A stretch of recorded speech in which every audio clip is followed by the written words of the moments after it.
You're listening to Two Bobs, Conversations on the Art of Creative Entrepreneurship with David C. Baker and Blair Enns.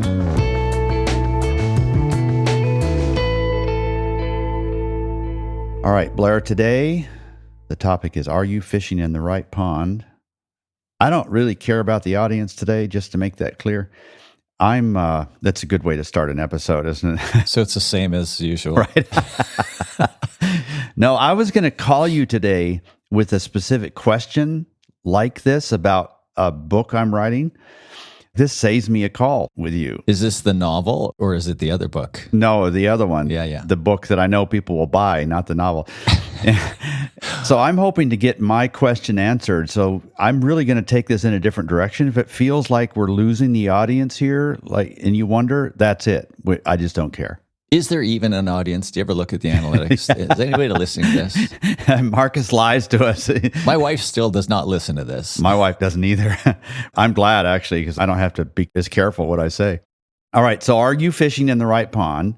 The idea is that you're drawing a distinction between, well, the way I say it is the work you look for is not the same as the work you accept. Yeah. But you phrase it a little bit differently. You're like a real big golf player, right? So you talk about...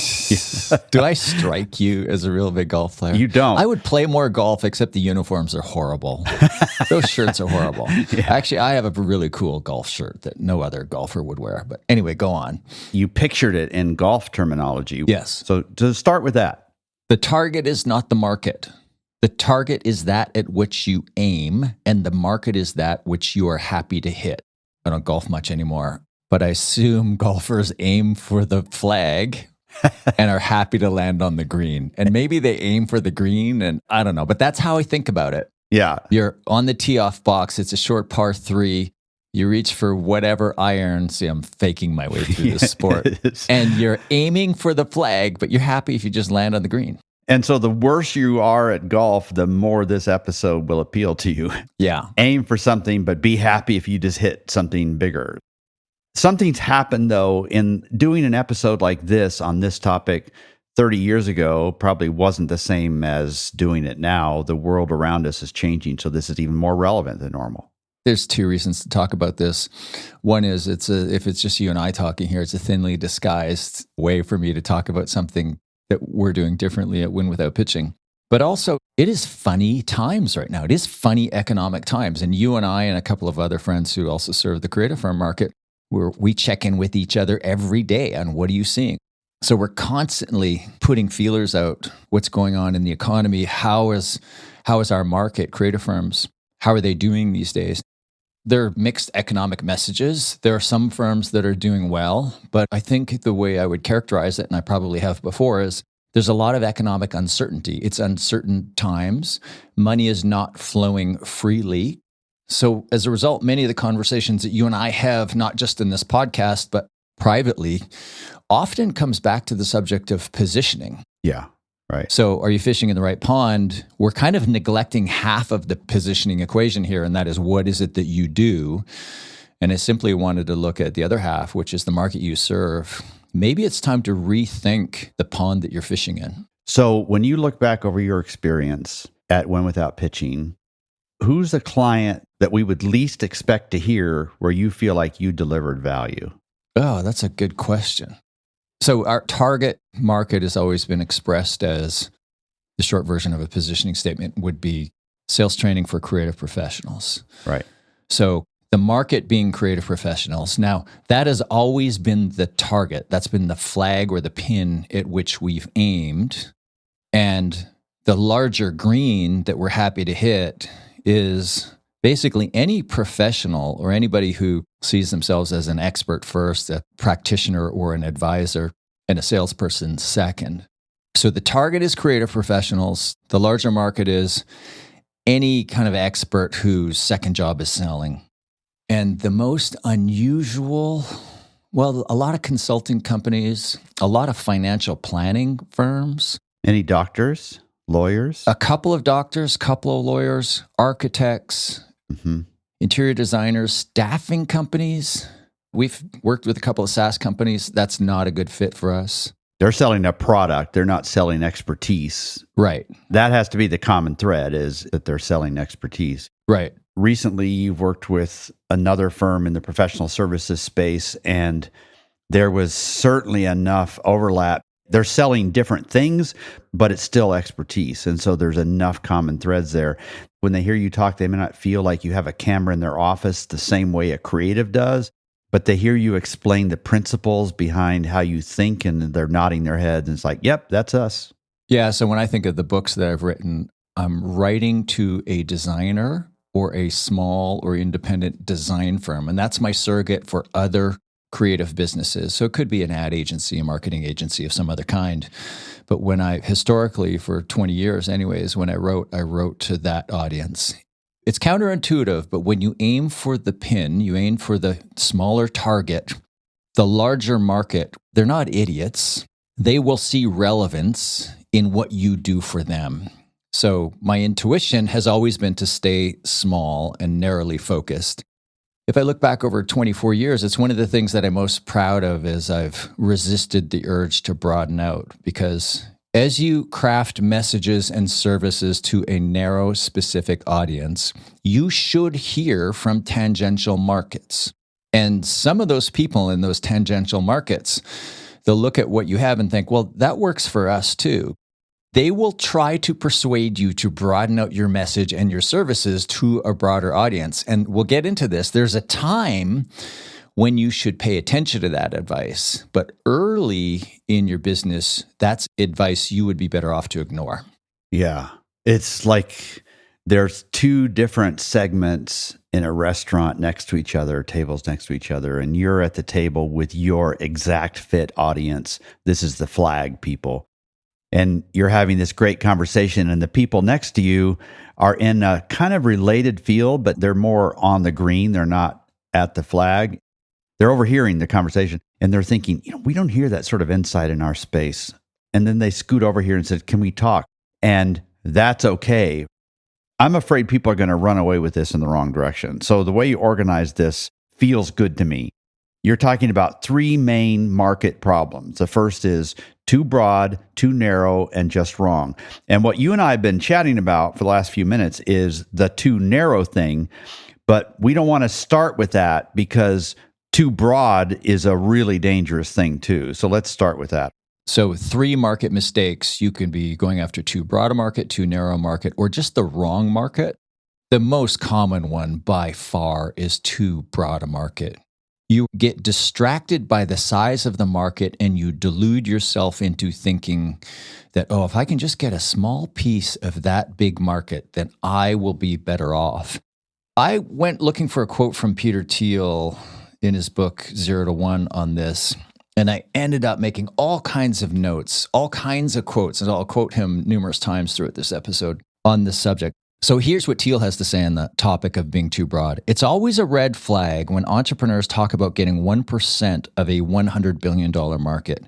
In practice, a large market will either lack a good starting point or it will be open to competition. So it's hard to ever reach that 1%. It's counterintuitive, but what Thiel says is you should look to dominate a small market first. And once you have a dominant position in that small market or that small pond, then you should think about branching out. Right. I think that probably is how people are thinking. Surely I can get 1% of that market. I'd be interested in your feedback on this. I kind of wonder if there's something else really that's a little bit more philosophical at work here. They're going after a really broad market, and this is the mistake we're trying to correct with this first of 3 points, too broad. They're going after a broad market because they love the variety and because they don't have a marketing plan. And so they're like, we've got to be open to everything. The last thing we need to do is to close our market down a little bit because we barely have enough work as it is. That plays into it too, would you say, or not? Yeah, it's a big part of it. Somebody looks at, well, we're only getting a tiny little business from this pretty big market. We need to go bigger. We need to go broader. The reality is you need to go smaller. So there are 2 dimensions here when you're thinking of your positioning. One is relevance, your TAM, your total addressable market. To what size market are you relevant? But the other one is differentiation. And in some ways, they're kind of opposed to each other. So The real question you want to answer is, what is the largest market to which we are meaningfully different? Could you also ask, what is the biggest market that we could realistically dominate? Yes. So if you come up with too big a target and you think, I can't really see us dominating that, then you make it a little bit smaller. So it's two questions asking the same thing. So we talk about, would you rather be a big fish in a small pond or a small fish in a big pond? The answer is we all want to be big fishes in big ponds, but we all start out as small fishes. So if you're going to start out as a small fish anyways, you might as well start out as a small fish in a small pond and do what you can to become the big fish in that small pond. In fact, I think a better way to think about it is not ponds, but bays. So think of a massive lake. I live on the shore of a 100-mile-long lake. Think of a massive lake and a small bay. You want to start out in that lake. You start out as a little fish. You want to be in a nice, safe little bay. You want to grow to the size where you are the dominant fish in that bay. And then you want to start reaching out. So this idea of the target as the market, think of the bay as the target. That's what you're aiming at. My metaphor starts to get mixed and break down a little bit here, golfing and fishing. Pretty soon there's going to be flags in the water. Pretty soon there's a fish playing golf. Oh, my wife would love this episode. She's a mixed metaphor. You want to start out small, so aim at this small target, the target to whom you will be most meaningfully different. And then once you have some dominance there, once you have some size there, then you start to broaden out to the larger market. Okay, so I'm going to be the principal asking this question. I've dominated this little bay here. I'm tired of these other people. I'm ready to get bigger. You're suggesting that I should look for some adjacent sort of relevance. What about just expanding the things I do for these people? Yeah, and I'm purposefully leaving off that side of the equation. And maybe it's just such a straw man argument because of that, because that is the other thing you do have to consider hand in hand. So fast forward a few years and you quickly become dominant in this tiny little bay. And you think, okay, well, we've outgrown the bay. We've got to move. You look at adjacencies, and the adjacencies are in both market and discipline, or you can think of it as discipline or problems that you solve or tools that you use to solve the problems that you solve. Let's keep it simple and think of there's your discipline, what you do, and there's your market for whom you do it. And on both of those dimensions, you're pretty small at first. And then once you become the big fish in the small bay or the small pond, the way you look to expand is adjacencies on both of those two dimensions. Right. Okay. So we'll keep it back to this topic of toying with your market versus your target and so on. This first of 3 points is we're trying to fix the too broad problem. One of the ways that people fix this is faking narrowness, and you're advocating against that as well. Yeah, so here's another Peter Thiel quote. He says, "The fatal temptation is to describe your market extremely narrowly so that you can dominate it by definition." And I'll add the word by definition alone. So you dominate it and market in theory, but in reality, it's not a distinct market. And he uses the metaphor of a restaurant on Castro Street in Palo Alto when he was in a startup mode with PayPal. He said, you could walk down the street. There are all there's South Indian restaurants, North Indian restaurants, Korean restaurants. And he says like a fake distinction, a fake narrowness would be saying, we're going to open up a British food restaurant, if there is such a thing. I guess it's fish and chips. And we're going to totally own that market. We're going to dominate that market. He said the reality is I and these other people in the startup, we're walking down the street looking for food. Your market is hungry people, not people looking for British food. Right? Yeah, so it's a false distinction. We are going to dominate. We're going to completely own this market. And I see this among creative firms, agencies all the time, these like ridiculously narrow distinctions, definitions of the marketplace. We've probably talked about this before, but you narrow one dimension, you have to go back and look at the other dimension. If you narrow your market to healthcare, but you're still a branding agency, branding for healthcare, that's a meaningless distinction in my mind. Well, if I can add something to that, meaningless even just in terms of words, but if it doesn't come with real expertise, it's also empty. Yeah. I should be able to hear some things from you, like how is branding different for healthcare? And you ought to, without hesitation, be able to talk for hours and hours, and I'm nodding my head, learning all kinds of things. Now, you don't have to have that right away, but boy, it better be true. It better not just be a stated focus. It better be really substantive too. Yeah, what is it about branding for healthcare that does not apply to branding for aerospace or retail or automotive or anything else? Yeah, exactly. So the first mistake we're trying to avoid is being too broad. The second one is being too narrow. Yes. So this was where it gets really interesting. I think people kind of expected to hear what they heard in this first section, but this second one's going to be newer. So there's two reasons your market is too narrow. One, the rare one, is it's a mistake. You've just mistakenly decided to focus on too small of a market. And as I've already said, and we've discussed, you're better off starting with a small market, small target, small market, trying to dominate, and then growing out from there. So the second reason your market is too narrow is you have become that big fish. You've grown, you've taken whatever share of that market you're going to reasonably take, and now it's time to expand. Mm-hmm. So it begs the question, here's the $1 million question if your market is too narrow. How do you know?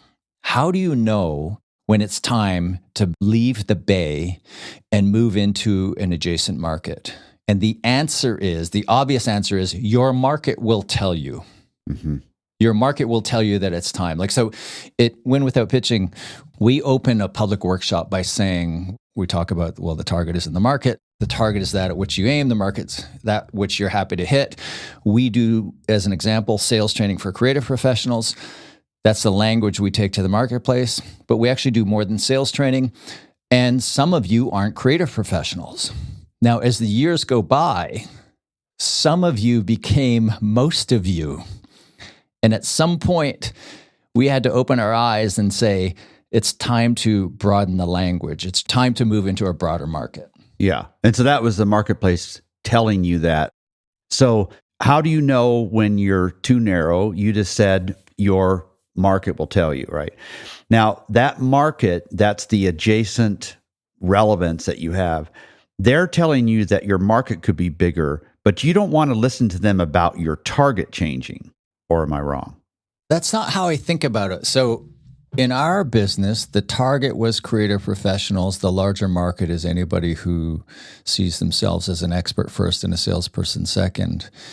So when we woke up recently and realized, okay, this is now the majority of the people who are buying training from us, we now describe the target as any practitioner or advisor who sees themselves as an expert first and a salesperson second. What was the larger, broader market is now the target. Okay. So you would disagree with the way I said that. You would listen to your market when they say you should change your target. Yes. Okay. Yeah. The way I think about it is the broader market becomes the new target, which implies that there is an even broader market still. Now, the way I'm thinking about it and the way I'm asking the listener to think about it is not the only way to think about this, but that's how I think about it. And you can pursue adjacencies without actually doing much in the way of changing your language or even your marketing for a period of time. But the assumption is that if you keep delivering value and you keep growing, you're probably going to have to keep expanding. See, I've thought of it as the opposite over the years that, okay, you're a broadly positioned firm right now. What I'm asking you to do requires a lot of courage. I recognize that. Let's just get it narrower. And there are two reasons why we wouldn't go really, really narrow right out of the gate. One is we have the courage, we just don't have the information. So we just need more time to figure that out. Or we're just not sure if the market is big enough. There's not enough opportunity in something. I want to ask something just to make sure I understand. So when you're saying that we should listen to adjacent markets and maybe change our target, are you saying to actually enlarge the target so that somebody is more likely to see themselves on their website when they come? But how do you balance that with a marketing plan? Because now you have a more complicated marketing plan. Yeah, well, you could have a more complicated marketing plan. You almost certainly do, but you don't necessarily have to. So you can think about these as distinct adjacent markets, or you can think of a broader market. So the way I've just described our new target, that's a pretty broad market. In fact, so now you've got financial advisors, designers, marketers, software engineers, all in the same target market. The language that these people would resonate with them, if you want language that's going to resonate with everybody, you're going to have to water it down a little bit. Or, to your point, you're going to have to create distinct marketing plans for each of these sub-markets. Yeah. And people are so good at one marketing plan, I'm sure they can kill three of them, right? Well, they both come with trade-offs and dangers, right? So you just alluded to one is you're already horrible at one marketing plan. Now you're going to do 3 or 4. And I've heard you say that numerous times, and I've used that line myself many times, citing you. Yeah. And then the other danger is the one that I just cited is when you broaden out too broad, same message, broader audience, you start to water down the language so that you're not speaking exactly the same language to everybody. Yeah. So many interesting trade-offs in all of this. And we can't just come up with a policy without adjusting it every couple of years because the world is changing in ways that we just have not predicted. Yeah. Thiel has got this great quote. He talks a lot about monopolies. And in that book, 0 to 1, he really is talking about how to build a monopoly, not a government protected monopoly, but basically where you create a category. He has this famous line, competition is for losers. So within that framework, if you said to him, hey, I'm going to launch an ad agency or a design firm or any other firm where we would recognize by the language exactly what it is that you do, and we can imagine what you would sell and how much you would charge, et cetera. He would say, again, coming from the startup world, he'd say, why waste your time? There's already 100 or 1,000 or 10,000 people doing that. Go do something that doesn't exist yet. So that's what he means by a monopoly. And that's one of the reasons why I think owners of creative firms should really read this book, because it will force smarter thinking from you. It will cause you to build less of a Me Too business, and it'll get you thinking about building something that doesn't already exist. Again, he's referencing startups. You're starting this new entity, and he's holding in his mind this idea of a monopoly, creating something that doesn't exist. And here's the quote. Every startup is small at the start, so that's the small fish. Every monopoly dominates a large share of its market. Therefore, every startup should start with a very small market. Always err on the side of starting too small. The reason is simple. It's easier to dominate a small market than a large one. If you think your initial market might be too big, it almost certainly is. So, first problem, too broad. We talked about that. You need to have some positioning in this equation to slightly vary from. Second market problem is too narrow, which is what we've just been talking about. And the third is the wrong market entirely. Things change. So the world that you're addressing, like the NAICS code, well, it didn't even exist 20 years ago, but like the SIC code today doesn't look like it did then because entirely new industries have come along and others have dropped out. Yeah, that's right. Some of the listeners are in the early stages of their business and maybe they're struggling and they're wondering, and maybe they haven't even stopped to wonder, like, am I just going after the wrong market? And then some of our listeners have been doing this for 10, 20, maybe 30 years. And maybe things have changed in the market they served recently, or maybe things changed years ago and they just never bothered to think about fishing in a different pond. So an example, I'm not the originator of this idea, but we are in a software recession. And I think AI is making it worse. I can't prove this, but anecdotally, I'm pretty convinced that most of the creative firm world is in one of a few different ways overly dependent on the software market. SaaS is getting eviscerated for all kinds of reasons we can talk about or not. I'll skip over them here, but SaaS is getting eviscerated. There's no real sign that the margins and the money are going to be in SaaS moving forward that they have been historically in the zero interest rate scale-up environment. AI is making it worse. many firms are overly dependent on SaaS. If you are explicitly focused on a SaaS market of some kind, or you look at your market and you realize you've got a lot of exposure to SaaS, you might decide it is time to look for a different pond. I guess fish aren't fishing. Fish are just growing in the pond, back to the metaphor. But it might be time to look for a different pond. Yeah. So that's where you ask yourself about adjacencies. Well, what are the adjacent markets that aren't SaaS but are like SaaS? What are the markets that maybe on the surface aren't anywhere near close to SaaS, but actually share a lot of the same characteristics? And I'm just using SaaS as an example. It might be property development. Real estate is hit hard in a lot of segments. So you've got skills as a real estate marketing firm. What might those skills translate to? Yeah. I mean, just 4 years ago, travel and tourism was hit pretty hard. 15 years ago, Fortune 5000s were still paying $250,000 or $500,000 to do beautiful annual reports. Yeah. You know, if that was your focus, that's changed. Currently, where would you say, oh, I'm not sure I would start a firm right there now, because that's something that's under unusual pressure or changing? For me, it would be the content space, SEO. I would say earth-friendly sort of communications materials makes me nervous nowadays with the backlash against that. What would you say? Anything else you'd add or disagree with there? I think the AI trend, it's the new disruptor.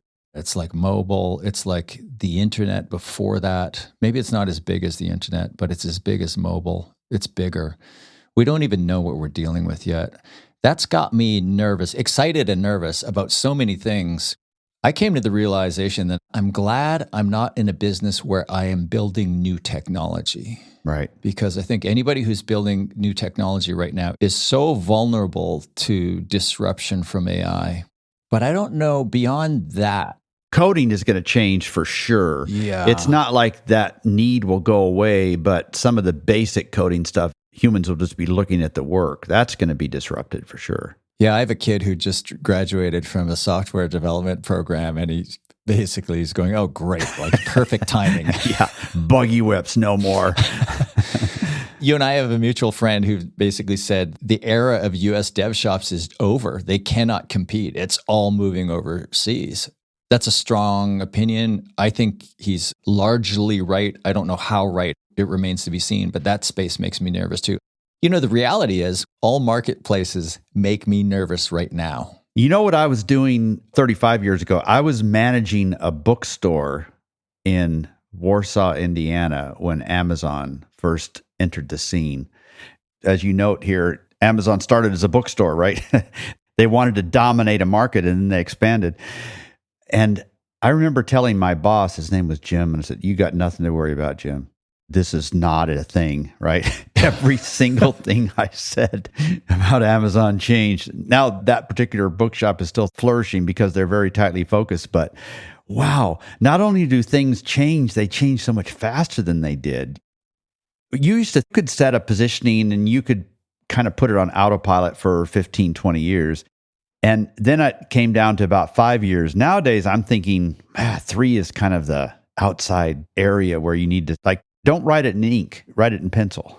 Yeah, you and I have another mutual friend who's humming along beautifully 12, 18 months ago. His business, like the envy of everybody who knows him. And then it's completely disrupted almost overnight. So back to your Amazon reference, I remember when Amazon came out, and I remember hearing when they were getting into CDs, moving from books into CDs, thinking, well, that's stupid. Like, stay in your lane. I hate that line. But I remember thinking that. But it turns out I've become quite a student of Amazon, as a lot of people have in the last 20-some years. Jeff Bezos's vision was always to be the everything store. That was always the vision. They simply started in books. So that's an example of pick a small niche, and then once you dominate, move on from there. So Thiel says the most successful companies make the core progression to first dominate a specific niche and then scale to adjacent markets a core part of their founding narrative. So just like Bezos said, I want to be the everything store on the internet, but I can't do everything at once. I'm going to start with books. you should think about your markets, targets, and markets similarly. I don't think this is widely understood, but Mark Benioff at Salesforce did the same thing. Early on, I believe right from the beginning, he saw way past CRM. He saw Salesforce as being kind of enterprise-wide software. People who don't use Salesforce don't realize how broadly it stretches into an organization. There was a time when we ran all e-commerce and all kinds of other functionality on Salesforce. So it was the dominant platform in our business. That's no longer the case, but I know people, I have a friend who's built a massive business using Salesforce, installing Salesforce into large Fortune 500 companies to do far, far more than CRM. CRM was simply the first market that Benioff wanted to dominate. So you should think about that similarly. When you're thinking about playing in a small pond, or as I prefer, a small bay in a large lake, think about where are you going next once you gain some sort of dominance in the small bay. Yeah, and that kind of decision I think is fun actually, because it doesn't take nearly the same sort of courage that it takes to go narrow first. So thinking back over these 3 segments, the first mistake was too broad. That's the one that trips people up because it takes so much courage. And you're suggesting that they'd be a big fish in a small pond at that point so they can dominate it. Second problem is too narrow. And then the third is just getting the wrong one. So this is going to prompt a lot of people to not sleep well tonight. Should I just repeat your email address for them? You've done that to me before. Yeah, well, I think we've done our job if we're giving people things to think about. I don't know how often we're wrong. It's pretty often. Who's we? More often, it's not a matter of right or wrong. It's a matter of being provocative and choosing to think about things different ways. So I hope there's enough meat to think about. Really, what I want the listener to take away is I think we get a little bit kind of comfortable in our business. And even when we're running into trouble in certain domains, I think very often we don't rethink our choice of the market we serve enough. Yeah. All right. Thank you, Blair. Thanks, David. Thank you for listening to Two Bobs with David C. Baker and Blair Enns. Read episode notes and transcripts at twobobs.com. That's the number 2, BOBS.com.